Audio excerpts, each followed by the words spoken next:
It's interesting that they have a cap on it, though. And here we are again with another episode of Tomes and Tales for Mischief of Mice. We have a full house today. We have the Zone. Hey. Hello. We have Kashka. Hi. We have Callisto. Hi. We have Helen. Hello. And we have Lilac-a-Sea. Hello. All right, so also, of course, I should introduce myself. Valen, Frostweaver. We also have, some of us have nicknames as well, like I go by Brian, whose own goes by Steve, and so on. But anyway, last time we left off, we were all going to read and start our own personal reviews of Ivar, Timewalker, as chosen by Helen. So, since it was chosen by Helen, I'm going to start with you. Well, I obviously really enjoy it. I don't know if you guys are familiar with any of the authors or colorists at all. Fred Van Lente, if I'm pronouncing that right, is the writer, and he has done a lot of different stuff. He's actually considered he is a New York Times bestselling author for his work. He's best known for the Marvel Zombies comics, and he actually won an award from the American Library Association for his graphic novel Action Philosophers, which I thought was pretty cool. And he wrote the original graphic novel, The Cowboys and Aliens, the movie with Daniel Craig and Harrison Ford. That was based off his work. So that was really cool. He's also done a lot of work for Valiant, which Ivar is part of the Valiant line. And he has written some Avengers stuff as well, which is cool. And then Clayton Henry is the artist, and he has done some new X-Men, some Uncanny X-Men, and Area 52, which are all fun stuff. So I really like the collaboration between the two of them. I thought they did really, really interesting stuff in terms of the writing and the art. In terms of what it's about, I don't know if you really want a summary or not, but it's basically a guy who's traveling through time, who's trying to keep the laws of time travel in check. So if you can wrap your head around it and enjoy the silliness for what it is, then I personally thought it was a really fun read. But it does get quite silly at points. I encourage silliness. Okay. So where did you hear about this? My fiance Adam works at a national lab that's actually a particle accelerator, and one of his coworkers suggested it to him because he is a huge fan of Archer and Armstrong, which is also a comic of the Valiant line. This is the first volume of Archer and Armstrong, and it actually includes a little bit of the background of Ivar. So all the Valiant comics actually tie together. They're all in the same universe, which is super interesting. I knew I'd seen something like that before, like the when he was in that Egyptian outfit going on. Yeah. I'm like, I know this from somewhere, and Yeah. we actually read that a while ago. Yeah. So And lots then of if you actually are looking at so a little bit further on in the comic, that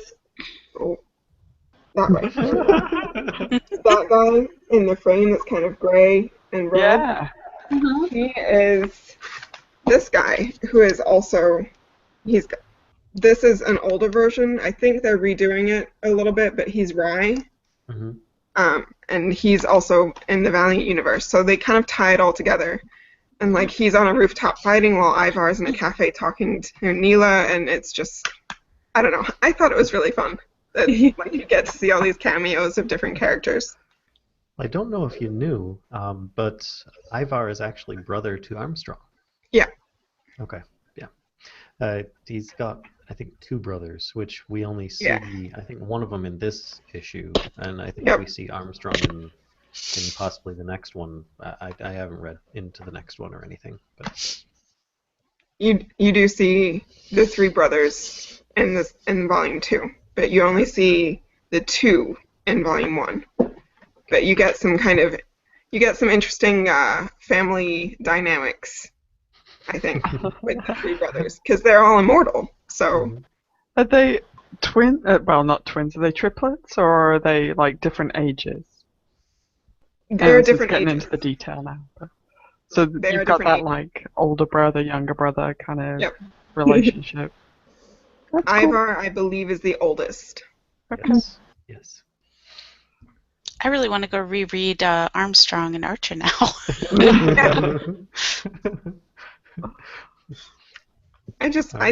I thought it was such a fun, lighthearted, and yet mind-bending read that I really enjoyed it. So, what did you guys think? Who wants to go first? I'm gonna say let's start with Steve, the zone here. Okay, so I actually had a bunch of notes on my other computer that I took throughout. Oh no! But of course, all the audio and stuff. I may hop out at some point and go grab them, but I really enjoyed it. Like, yes, I totally caved into the silliness, and I have no regrets. Like, they did a fantastic job with that.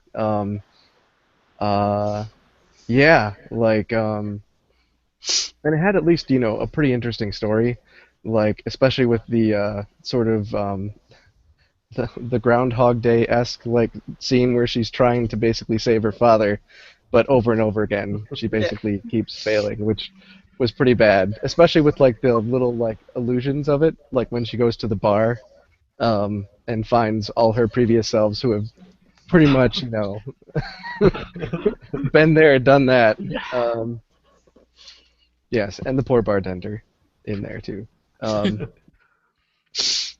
um, Do you want me so to? yeah, Do you what's want me that? to come back to you in a moment so you could fetch your notes if you want, or? Sure, why not? I'll go grab them real quick. Alright. I'll email them to myself. Put them in a shared folder. All right. Well, something off of that, when what the zone mentioned was that uh, is that when he said they were all the same girl was in the same bar. Essentially, I was actually taking it completely different, and I read the entire comic in a different manner.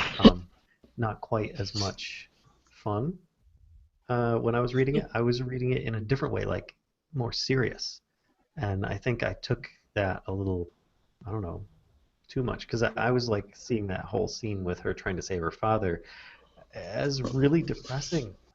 I wasn't finding it quite as humorous, and now that everybody else, jumping in saying, "Oh yeah, it was really funny, lighthearted adventure," and I was kind of like, "Oh wow," I was thinking this was really kind of dark with some laughs jumped in, here and there throughout, and I don't know, it's kind of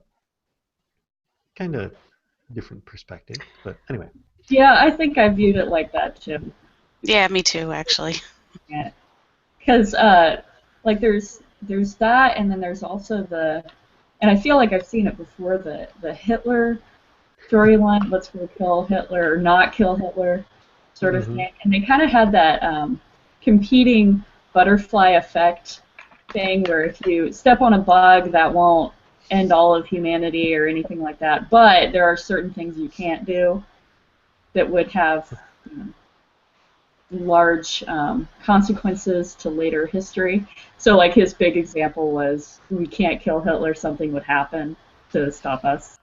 And that, having that, like, larger scope view of it, and then moving back to the micro story of her trying to over and over save her father was, I don't know, maybe I just don't learn very well the first time, but having it, like, come back and then actually show her trying to do it over and over, it was really sad and tragic because all she had to do was like say one thing to one person, and she couldn't even do that. It wasn't even killing someone or doing something drastic.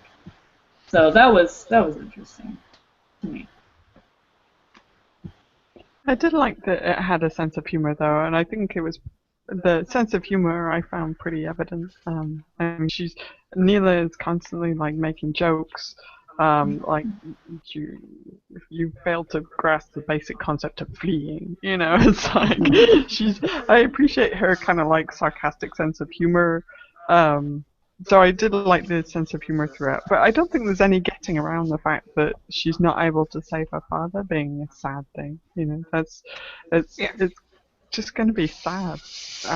That's just the nature of it. But I did feel a bit conflicted about the rules. You know, like you weren't going to be able to kill Hitler, no matter how hard you tried. And when she has him like in her scope, you know, from the trenches.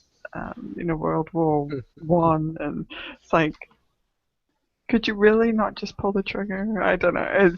So I had to kind of like take a step back and like kind of what's the word I'm looking for? Suspend that like set of rules that I was like imposing on the book almost, in order to kind of not start over analyzing the rules which Ivar was trying to like impose on the characters within the book. But I did really like the fact that the lead female is a female and a woman of color as well. That was very good. Ivar, I just wanted to punch him sometimes because he's like this perfect man, and it's like you have to be like flawed in some way. Sometimes I just wanted to punch him for being so like statuesque, and like he's very muscular and handsome guy, and he's got the perfect hair, and it's like. I just want to like. I just want to cream pie him in the face, you know, just like bleh. He needs like some kind of like. He's also kind of a big jerk because he lies to her the whole time. Yeah. There's So that he as might well. be statuesque and handsome, but personality-wise, I think he's got some pretty big flaws. Yeah, definitely. Well, he is a kind of a mass million murderer, according to what one of his brothers said. So there's that. Yeah. If you can look past that, then there's Oh, but he the was. personality. He thought he was making the right decision, though. But yeah. Anyway, that's like a whole thing. All right. Who's next? I think we all kind of jumped in there. Yeah. No. Do you want to do some questions? Yeah. I'll start, and whoever wants to go next, just let me know after. So, the big question, which I don't think I got a permanent or really good answer from, is it's kind of a two-parter, so I'll just start with the first one. Can you change time or not? According to the logic in this comic. Not in a real method. In the Ivar Timewalker universe, can you change time or not? And then the second part is, if so, by how much or in what way? I mean, we saw him like kill a dragonfly with fire, and miscellaneous He didn't kill it. He things. just scared it away. Well, something like that. I mean, and we've seen him like do some minor things that obviously wouldn't have much of a butterfly effect. But then we've seen him do other things where, like, he shot that admiral in the chest, though it was where that admiral ended up dying in history. But we don't know if it was because he did it, or if that's because where he was going to die anyway, and Ivar shooting him doesn't make a difference. So I mean, maybe Ivar was always going to shoot him. It's always been part of time. Just no one noted that a three-piece suit dressed standing on the Maybe. ship. Maybe Ivar can't not shoot him. Ah, Yep. Well, here's something to wrap your mind around. The whole he keeps telling her you can't really change time because there's things that are going to happen to prevent it from happening, or there are those that make sure that it doesn't happen. I mean, the example with Hitler was one where there's the big group of time travelers all there to try and kill Hitler, and instead they all just get blown up. But the whole idea of this entire episode is Ivar is trying to change his own girlfriend's future. So, can you change time or not? But I think he's clearly demonstrated that you can because, well, from what his brother said, right? Anyway, because they were saying that he made a decision that he thought was the right one, but ended up being chose poorly. So he has changed time in some manner, but I don't know how he did that. Well, I mean, was that before he became a Time Walker, though? I don't know that. I mean, that seemed to be some kind of history he had with his brother. But he seems so adamant against, here, let me show you even that you can't really change time. And then he goes and he's trying to counteract that through this entire volume. And so I really don't know if he's just straight up lying, if he's exaggerating, or... Suggestion's also a very powerful thing. So he's suggested to Neela that she can't change time. And she's believed him for the most part until she runs into other folks later that say that that's not true. But then she tries and finds that it is true. I don't know. I don't know the answer to your question. Well, that's something that I was trying to figure out, and obviously they're not being forthcoming in that answer in the volume either, is if you can or can't, because there's so much chaos going on nonstop. I mean, I didn't really find any time where they were discussing anything.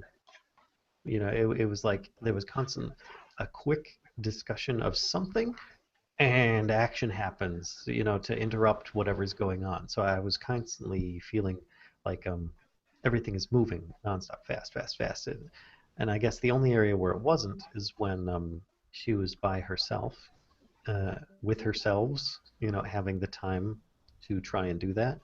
And that was just, you know, the whole Groundhog Day repetitive stuff going on.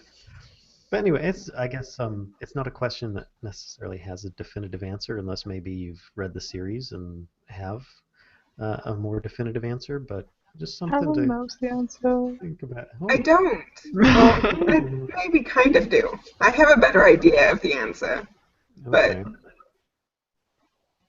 it's still confusing, even in the second volume. I can tell you that much. How many volumes are out right now?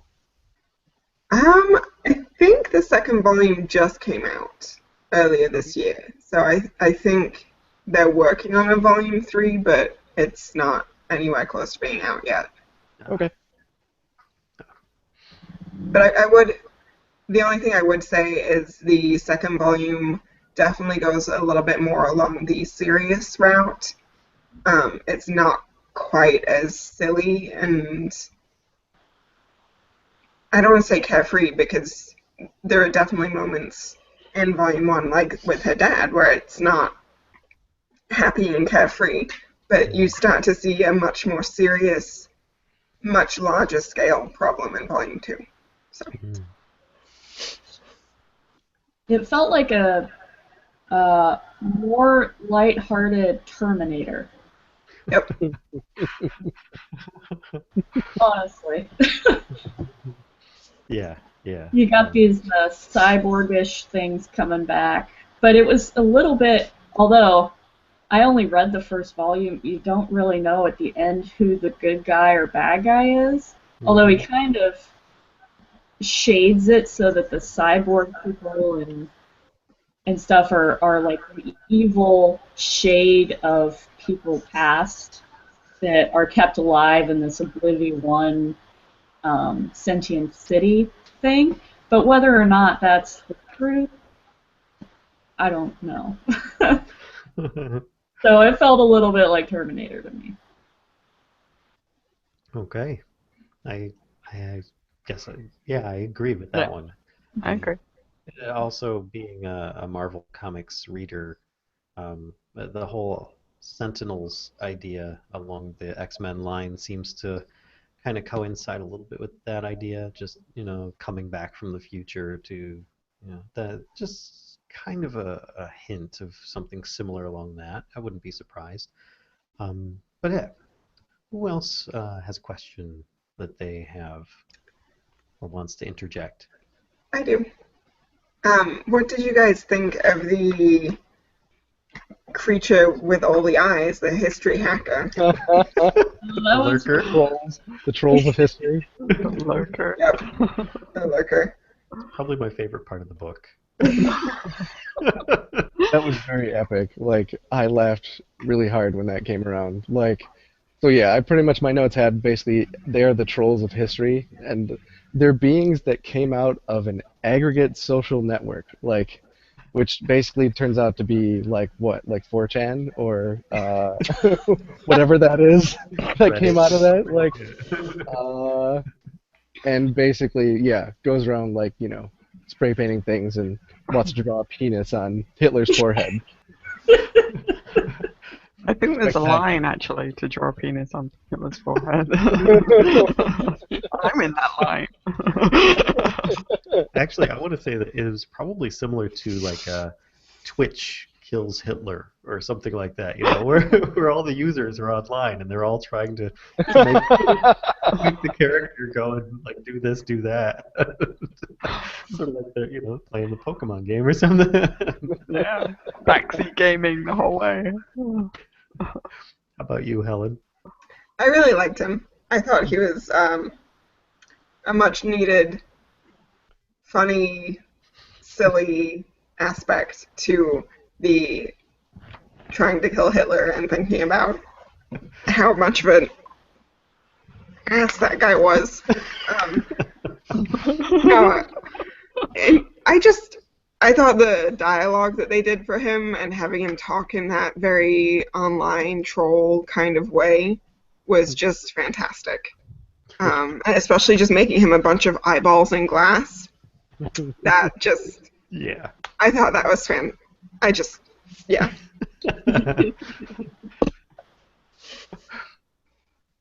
Also fairly on point. Shows that it's recently published novel. Really. Yeah. Hmm. And I love that he called them slow pigs. Mm-hmm. For some reason, that just made me laugh every time. And Neela was called Noob. Yeah. Yeah. Yeah. Well, in the end, he ended up. I think he was being killed or destroyed. I don't even know if he was a sentient being, really. He might have just been an automaton being embodied by a bunch of Twitch-like watchers, for all I know. Well, that was the whole thing. Like, they mentioned that, like, they were beings that came out of, like, aggregate social networks. Like, they're actual beings. Like, somehow this is our evolution in 40,000 years or something like that. It's a very scary future. Yeah. This is not a Gene Roddenberry future. No. I also really liked that he was hired on a job serve. Like somebody just, what? Why would you hire that? I totally forgot that. All right. Who else has a question? I'm going to go with Zone. Zone? Well, I have a comment. Gotcha. Oh, I thought you said Zoe, like Zoe. Never mind. No. Yes, I will go with my pet dog. Okay, yeah. Actually, I do have one. So, the science. I don't know. Did anyone do any research on this, like, to see if this was like legitimate or completely illegitimate? Like, they tried to do some science at the beginning, and I was curious if anyone thought they actually did anything that was actually accurate. I didn't research that. Although I did pull out my copy of Theory of Time, which I don't have near me, but wasn't able to read it. But I did like about her science thing, how even though all that crazy stuff was happening with cyborgs and stuff, she still wanted to push that one button. She's like, wait. But all I have to do is push that one button, and then years and years of work will happen. I like that. I have to say that I didn't research the aspect of space-time travel. I mean, there was no flux capacitor, so I was lost. But I will say that Kashka actually did do a little bit on the history.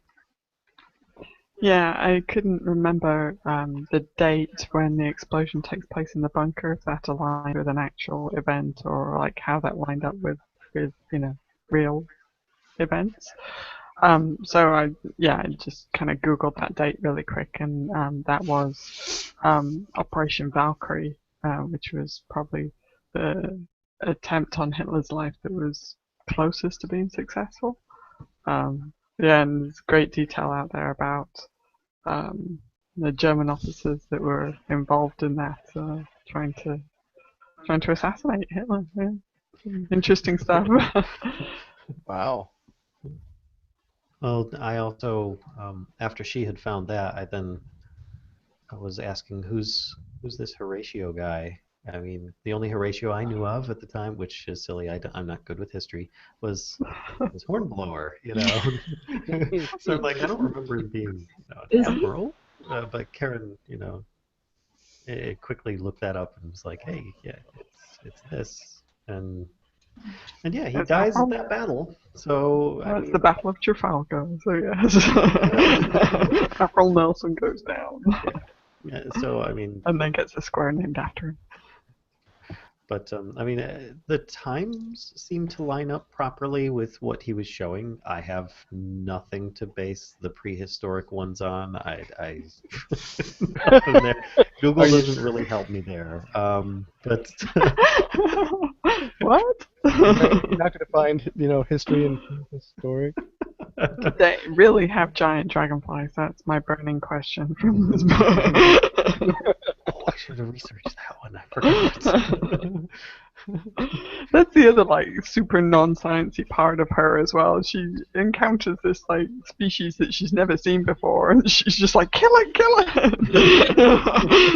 There's no scientist about her at that moment. She's just yeah, no interest in the species at all. She just wants it dead. Scary bugs are scary. Yes, exactly. So how about you, Zone? Did you look into that any? No, actually I didn't. I didn't have time. I ended up doing that, but I just wrote down in one of my notes. I'm like, all right, they're explaining a lot of this, but I'm like, is this really science or is this gobbledygook? Because after Interstellar, where they actually tried to make it at least pick some theory, that might actually be accurate, whether or not it's been proven, is has yet to be seen. But yeah, I was curious if they went that route as well, really did their research and stuff like that, and wondered if anybody else had done that. Hey, So Helen. I didn't. I asked a question I can't answer. Helen, is your resident physicist at home? He is outside playing with power tools right now. He's not building his own I know. Timewalker or something, is he? Right. I can't remember the name of that watch. The compass. Yeah, Did he have any comment on the science of it? He didn't. Didn't piss him off, though. It's not this is total garbage. I don't think it's complete garbage, but I don't know that it's completely true either, so... Entertaining enough that it's not garbage, not going over the garbage threshold? It was either entertaining enough that he just kind of brushed it off, or it actually had some validity, which he would have really enjoyed. So... Tachyon compass, that's what it was called. Which makes me think of Voyagers, that old TV show that nobody else remembers I remember. I remember it. Oh Okay, man. I don't feel so bad. Plus, it's all on Netflix, so Let's easy point to out that I've rewatch. got gray hair here. Yes. Anyway, Oh, not just there. hey.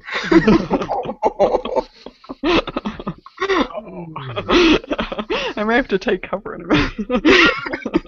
All right, Is Kashka, Voyagers I on think it's time Netflix? we. What's that? Is Voyagers on Netflix? Not Voyager, Voyagers. Oh, I don't know. It's two different shows. Yeah.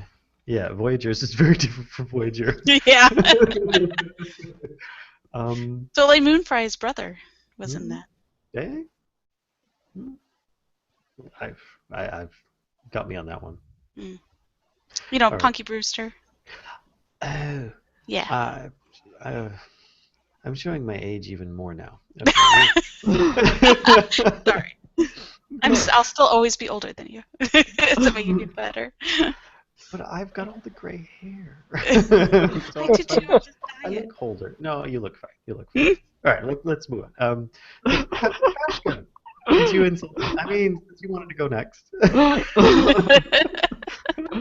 Somebody's all touchy about their age. Maybe it's their upcoming birthday. Well, my question was, unfortunately, it's going back to Hitler again. But if you could pull the trigger, would you? It's kind of a moral question, not really a question about the book. Gotten deep. I know. Sorry, it's pretty heavy. Absolutely. No hesitation there.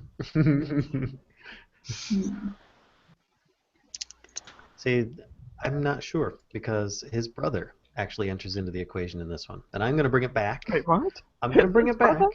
Just Whose wait. brother? Wait. I'm going to bring it back Okay. Hitler's brother? into the graphic novel in this way. Ivar's brother, the Ooh, one with ooh. the scars across his face. This is gonna be good. Okay. I can't remember the quote. If you could look it up, I'd appreciate it. Oh, is that Yeah. the monsters? All right. Yeah, he basically says that he didn't kill, Hitler didn't actually kill anyone with his own hands. Yeah. That it was people, people in general that were sort of the cause, not just him. But I argue with that at least a little bit. Not necessarily that I would kill him and that to go with that, but he was the one that basically sort of rallied the people's emotions and things like that sort of brought out the worst in some people. You get people at a terrible time, which is where Germany was at. And this is not I'm certainly not a history buff, but I know things basically were pretty crappy for Germany. And so this guy comes along and finds somebody to blame, and makes it sound really nice, really charismatic, and he basically rallies people. But it's that central person that does that brings out the worst, and I think that counts for something. Yeah. Therefore, it would be highly dependent upon which point in time that you killed Hitler. If you killed him while he was already, smack dab in the middle of, his reign of terror, it's probably not going to stop it. But if you did it when he was a teenager, when he was 20, it might make a difference. Yeah, that World War I spot where she's behind the gun, and he was just, a messenger kind of thing. He didn't have rallies of people behind him, and And then with that, it's a matter of if you do kill him, who's to say that someone else doesn't pick up the mantle? History doesn't continue on without that face and name with it. So this is the quote that you were looking for. What turns a man into a monster? You know what the answer to that is? Monsters do not exist. There is only us. And it's a matter of you then become the monster in doing so. And that's the whole moral argument I'm sure that everybody has to face at that point. And I have to say myself, once upon a time I would have immediately have said yes. I can't say I would say no. I can't say I would say yes right now.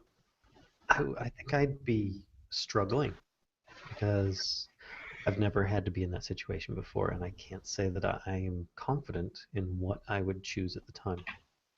I would feel, as Ivar did, possibly, that my choice is the right one at the time. And who knows? It could be millions of people die.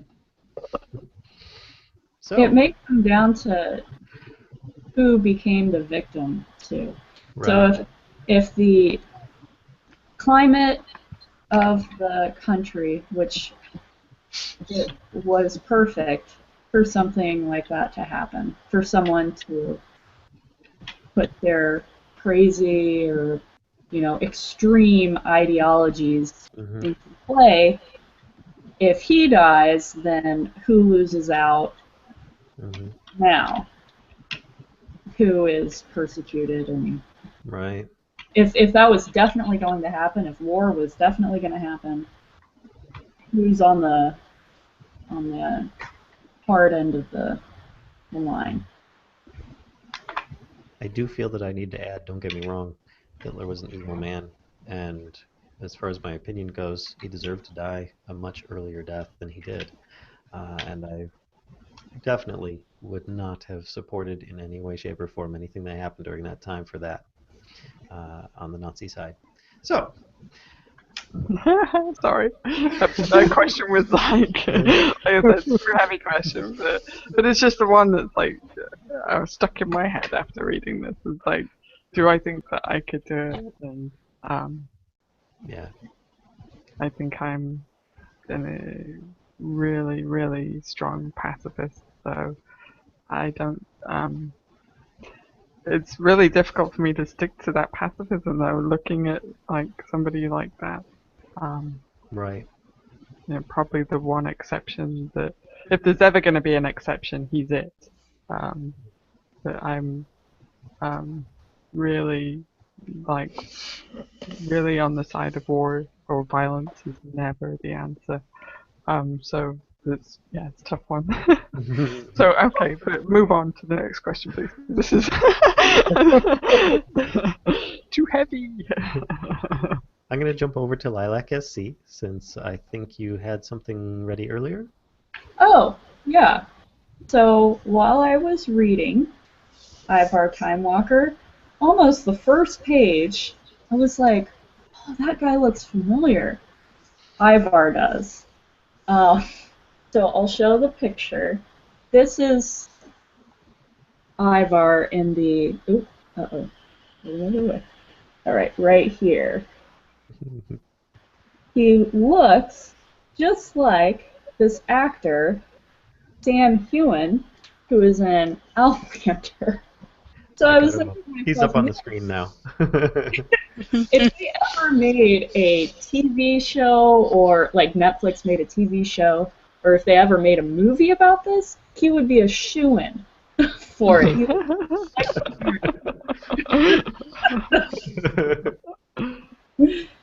Plus, there would be lots of material to work with.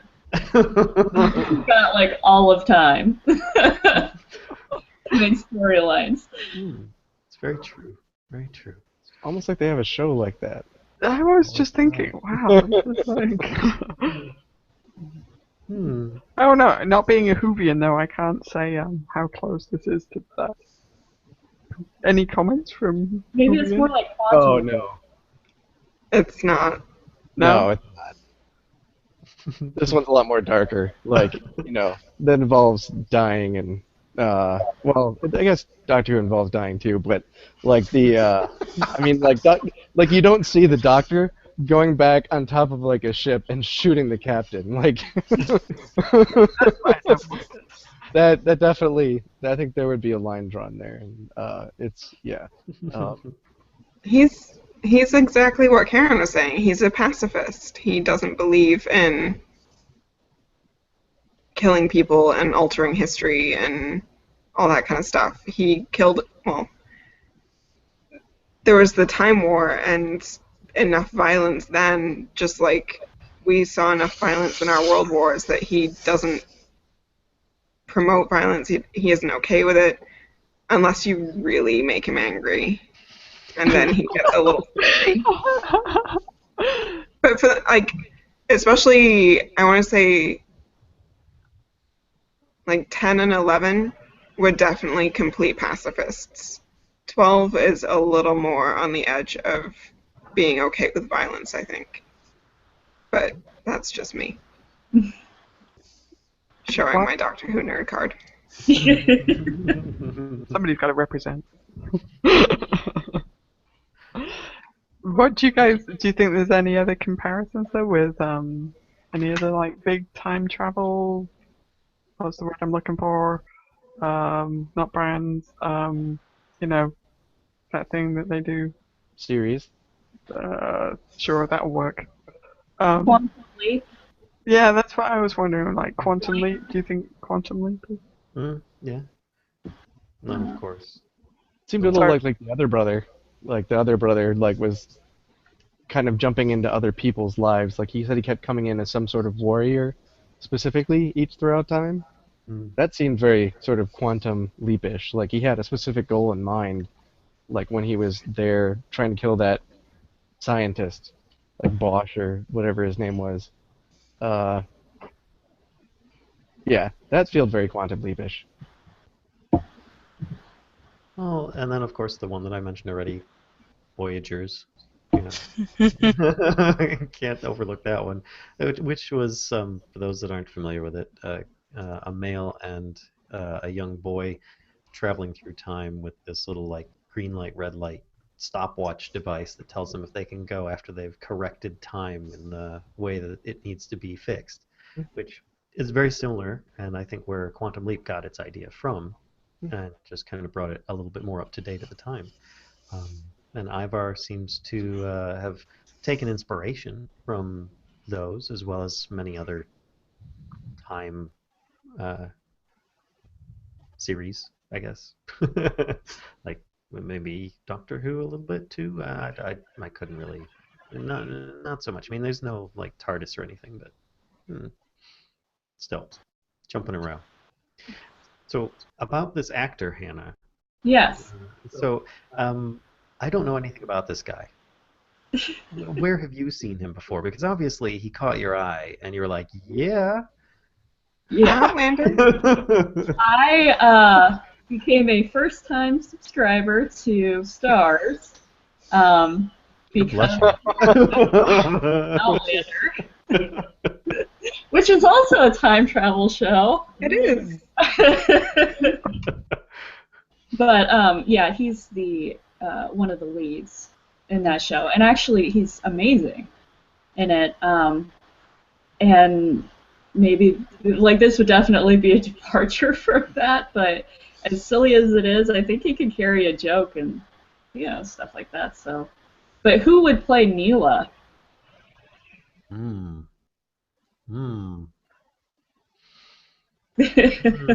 have no idea. Yeah, unfortunately the minority, minority actresses aren't as well known. I was thinking Frida Pinto. Sorry. Or I can't remember her name. She was in Bend It Like Beckham. Oh yeah. Because the Neela is quite a bit shorter than Ivar. Mm-hmm. So I think the height difference would be good there. I'll look up her name. But that was who I was thinking.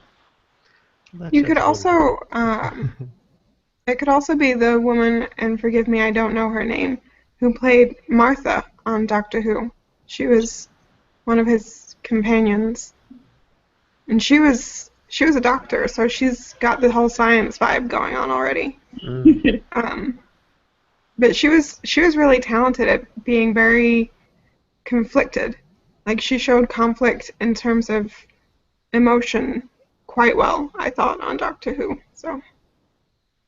Oh, her name is Parminder Nagra. That's the name of the Bend It Like Beckham actress. I'll look up Martha now. Let me know when you're done so we can submit the script. But Cut it set. All right. So, hey, Jen, Hmm. do you have any Freema, questions? Agumon. I don't really have any questions. I think I am the only one who. Well, it seems like I'm the only one who didn't really enjoy the book very much. Um, and now I realize why. I know I said I wanted to go back and read. Was it Armstrong and Archer? Arthur Yeah. Armstrong. Yes, but I do recall not liking that comic either. So something about the pace was fast, but I felt like the story never got anywhere quick enough. Even though the pace was really fast, it was kind of a weird vibe off of it. I didn't hate it. And there's been some books that I hated. I could probably name one right off the top of my head, which you would know what it is. The three animals. Um, but uh, I yeah, I didn't really. It wasn't an enjoyable read for me. It was more of a slog through it kind of thing, Mm. and I didn't really think it was that funny. I think the only part of the book that I really enjoyed was when the bartender said all the needles are cut off. Well, I guess you do kind of have a question there, and that is, did the others enjoy it? Yes. So I'll start off with Lilac SC here. Did you enjoy it? I enjoyed it for what it was. It was interesting as like a kind of it sort of feels like an introduction to the story, but I don't know if I'm going to continue the Hmm. story. But I enjoyed it. All right. Well, I'm here. Ellen, how about you? I enjoyed it. Obviously, I read the second volume already, so. All right, not a problem. All right, we got Jen ready, so we're gonna go to Kashka. I enjoyed it for the most part. There were definitely times when like I said, I just wanted to punch Ivar, but I think that's his character more than the writing of it. But I did, like Jen said, I did find that it was, like it jumped around a lot and didn't seem to get any traction. So I was a bit like, where is this going? We didn't really accomplish much in the first volume. It was almost like character introduction more than it was like further in the plotline. Um, but I don't know if I'm gonna go for volume two. I don't. That while there are questions, I definitely have like questions for me. I don't know if they're compelling enough for me to grab volume two. All right, and how about the zone? I think I enjoyed it a fair amount. Um, yeah, there were just some really great things in there that kind of got me into it, and maybe it was just the attitude I was in, because that makes a huge difference for like when you're going to read something like or watch a movie, for instance. Like if you're in the right mood, it's gonna be fantastic. And so for some reason, I just got right into it. You know, there was a ton of 80s and 90s references right off the bat, like right from Airplane, Don't Call Me Shirley. Um, like, yeah, they even had like a very obscure reference from Dave. I don't know if you know the movie Dave. Hmm. Like, he's like, we're running. Like, there was this weird tour lady that did this, we're walking, and we're stopping. Like, it was very like demanding, like and funny. I don't know. Anyways, it was really obscure reference. It might not even actually been a reference, but that's what I heard in my head when she was saying that. And obviously there was the Terminator references. Um, and they had some really interesting, like fun things too, uh, uh, like just kind of cool lines. They're a little bit one-linerish, like "War is the Starbucks of history." Yeah, That was that was really great. that was a good one. But Well, like, not great, but well, yeah, we're right. But unfortunately, that's one of our sad things. But they said something like 8% is a piece, and like that's a small percent. Um, uh, and then there was like I try and do three impossible things per day. It was a very interesting Lewis Carroll reference. I have yet to figure out what the heck was up with the like tragedy farce like Yeah. duality thing. Oh Like yeah. that seemed very important, and I'm sure that if I had some time to go look that up, that would be something. Because I've always heard like tragedy over time equals comedy or something like that. I don't Mhm. remember where I that think came they from. reference that actually. But it's tragedy and farce. Like I guess I don't know. Maybe farce is just another term for that. But yeah, it definitely had some interesting things, and just it had a really good comedy for me. Like especially when like Ivar was like you're saying this could not have possibly gone like any worse at this point, and there's a giant scorpion behind him hissing. Yeah. I didn't even think anything was going to come of that, but like then he just gets stabbed in the back, and that was yeah, it was funny. I mean, even like the apparently neo-Nazis are good for something, and that's for selling off your stuff and making money so you can. Um, Oh,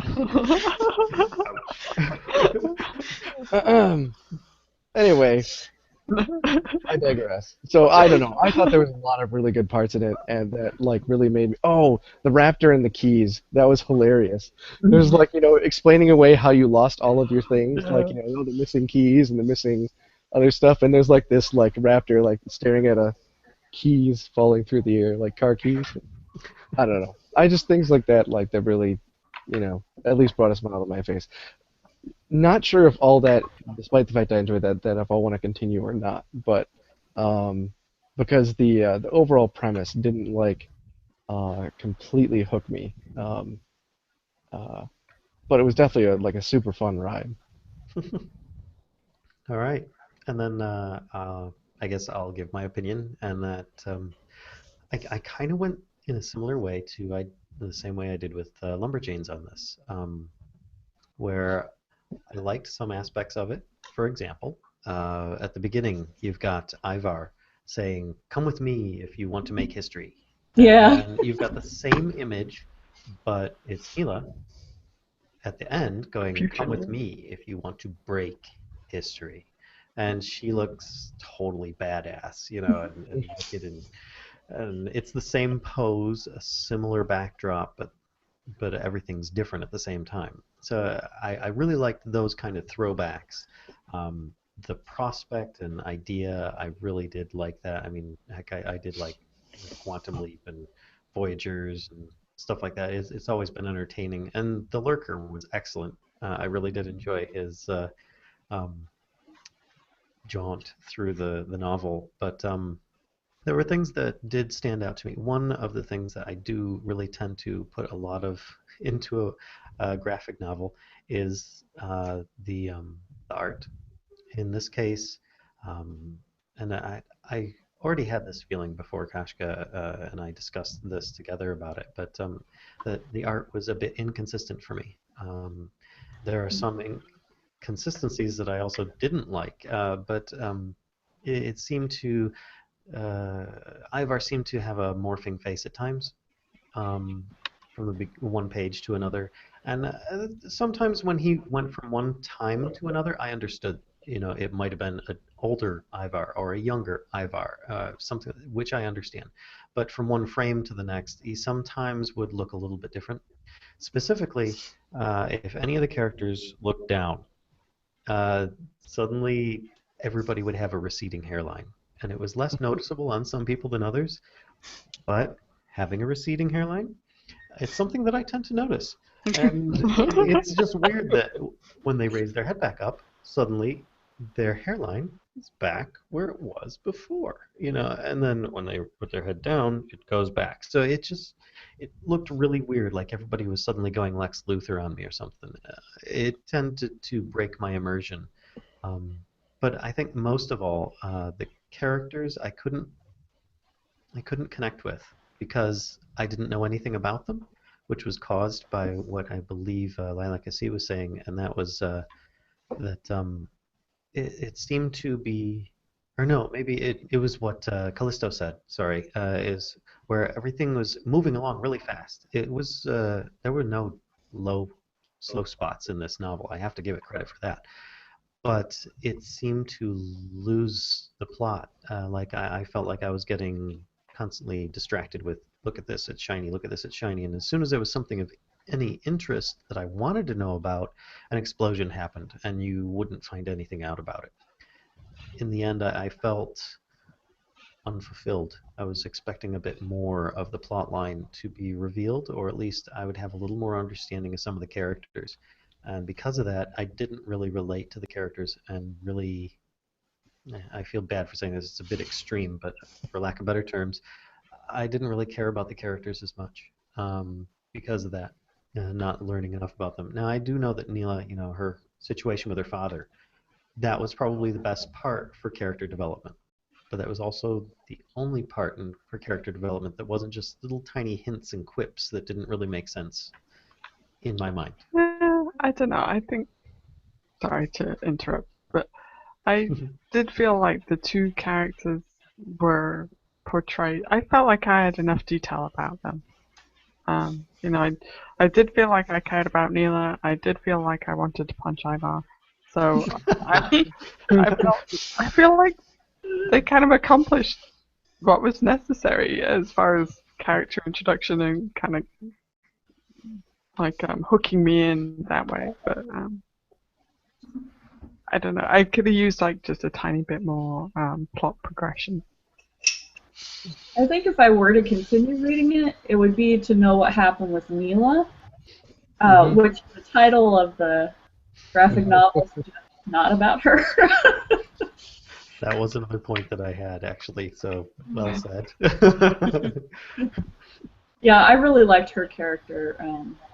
Ivar was kind of all over the place, but she, because they go over the thing with her dad and kind of her backstory more than his, I cared about her character the most.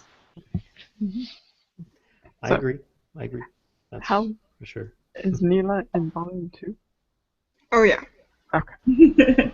Well, she's set up as the main villain, basically. This is the almost cover. what this entire first volume was setting her up.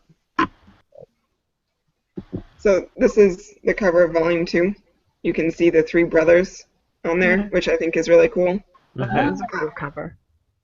And it's called Breaking History. So as you leave off from the first volume, and future Neela says, "Do you want to break history?" And as they discussed earlier, she basically is saying, well, you need to break the universe in order to break history. The story basically continues from that point. Like, there's no real lag time from that backdrop to going on into the second volume. So it definitely continues with Neela's story. And Ivar is just somebody that you want to punch. That's just who his character is. It's not... I think he's written that way. Even his brothers want to punch him a lot of the time.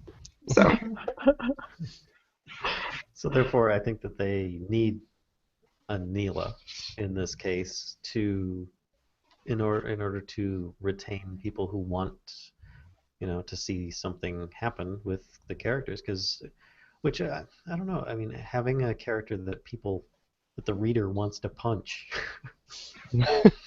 and the novel is about them. You go with somebody like a wisecracker like Deadpool or something like that. The readers still don't want to punch him. Usually, they just end up finding it funny and they wouldn't mind hanging out with him or something. But Ivar's kind of weird in my mind, where the main character is kind of off-putting, and you need supporting characters in order to make it palatable. I don't know. Maybe I'm going a bit too far on that, because I did really enjoy the book, but I don't think that I would actually continue on with the series myself. What I would ask is, do you think if you've been alive for as long as he has, you wouldn't turn into somebody that other people want to punch? Because I feel like if you've been alive for that long, people want to then...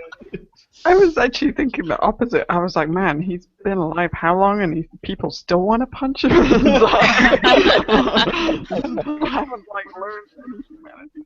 Oh no, he has humanity, but still, yeah, he's not. I don't feel like he's the good guy.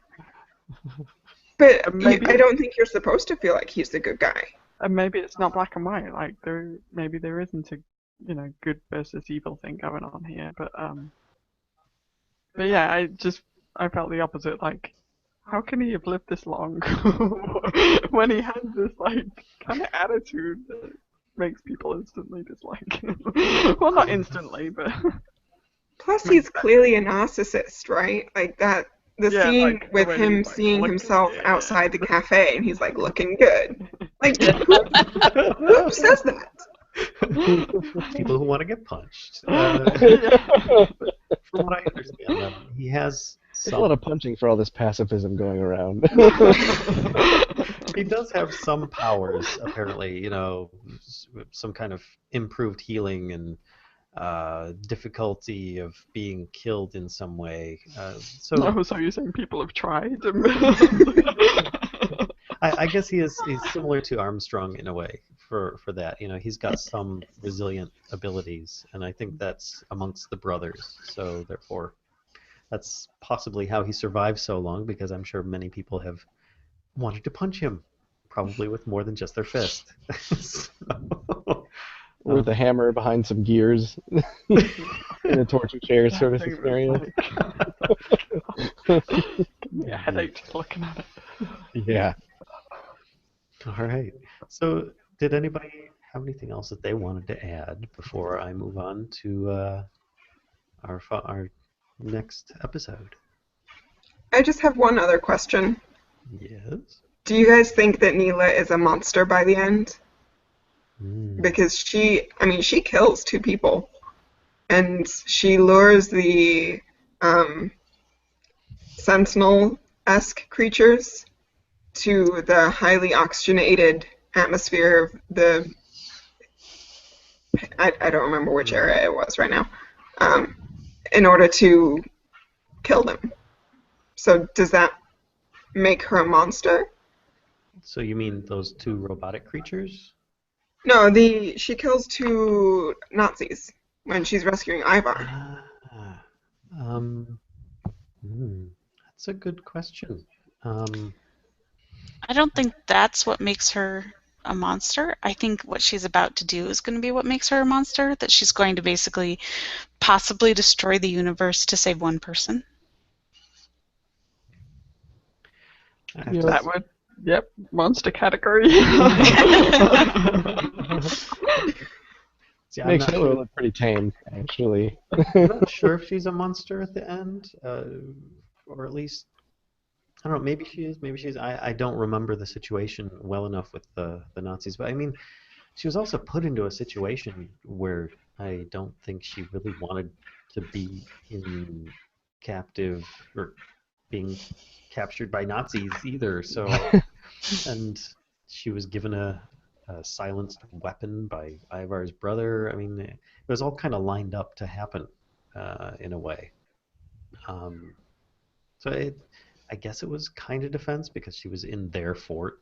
How's she going to get out without going to another place? Mm-hmm. So I don't know that she was necessarily a monster yet, but I think she was about to become it because she's reaching a breaking point by doing that, perhaps. Yeah, it broadened her experience where maybe it's less of a shock to the system to do certain things, and maybe later she'll be more apt to doing things she never would have before. Right, I mean, she's killed people now, so probably got to come easier to her at this point, especially when she's got a lot more power and control over the universe, or whatever. She did, in her defense, she did vomit directly after, right? Yeah. So, And she was pretty pissed off about it later, too. Like, she wasn't exactly like, hey, I killed 2 people. This was fantastic. +1 would do again. I thought it was an interesting, like, almost back-to-back, she's faced with killing Hitler in the trenches in World War I, and she doesn't do it. And then she kills 2 people, admittedly in a stressful situation in self-defense. But it was such a quick turnaround that it kind of made me pause a little bit on her character and think about it a little bit more. Yeah, but the guys were in that room and they were talking about all these horrible things that they had done and they so nonchalantly, like Oh yeah. testing things on a 12-year-old, and I think that kind of contributed to it. I know they tried to make the Nazi guys a little more human at the end when the one she was about to kill is like, I have children at home. I'm like, well, maybe, if you didn't experiment on other 12-year-olds, she would have spared you. But um, I think she was kind of like reached her breaking point of just bad people, and she was just like, Sure. I need to escape from here, and I couldn't care less. I gotta go. It's all self-defense. Even the Prometheus guys, to me, Yeah. were kind of self-defense. Yeah, the Prometheans, I have to say, I thought that they were some kind of cybernetics, and therefore not necessarily even AI. She might have just had programmed them or something. Mm. She views them as some kind of Terminator from the future, and therefore justifiable in killing because it's a robot. It's just a machine that was programmed to hurt her, even though she didn't realize it at the time that they weren't. They were sent by her. But hey, Yes, he actually calls it artificial suicide life from the fifth dimension. So they're actually designed to blow up? Like, I guess? If that's their thing. Which artificial is an interesting choice. It's like lemmings, like, set them off to detonate. Man, I love that game. Oh. Yes. No, I'm showing my age. All right, so I think I'm going to call a close to it at this point. We're running a bit longer than we usually do. I think that's a good sign. Had some really good conversation about it. So next month, we had a pick by The Zone. Do you want to tell us what it is? It is Joe the Barbarian. I totally admit that I completely picked this off of recommendations from Amazon, which I've picked up a lot of my comics that way. It is also, unfortunately, a comic that Callisto mentioned earlier that she hates. The author is the same across both. Oh, boy. E3 is also written by Grant Morrison. But it seems to be a little bit more lighthearted, but to be honest, it just arrived in the mail yesterday for us, so yeah. I don't know much about it, so it should be fun. It looks really interesting. Like, I read a little bit of the summary where it's a kid who has diabetes Yeah. and goes into these glucose like fever dreams or Something like that. yeah, something like that. And so it's that sort of like outside thing that's urging this story. It'll be really different, I think. Oh yeah, the entire story is about him trying to get to the fridge from his room. That's the entire story right there. Wow. Yeah. I just happened to look at some images online, and I saw a giant samurai-looking rat warrior that I was like, that is awesome. So I'm like, okay, hopefully it's a good pick. Looks good. It's an interesting concept though, taking like an everyday activity, a really, really mundane activity and exploding it into a story. But yeah, I'm interested to read this, and hopefully it's better than previous. All right. So from there, I think I'm gonna say I had a great time.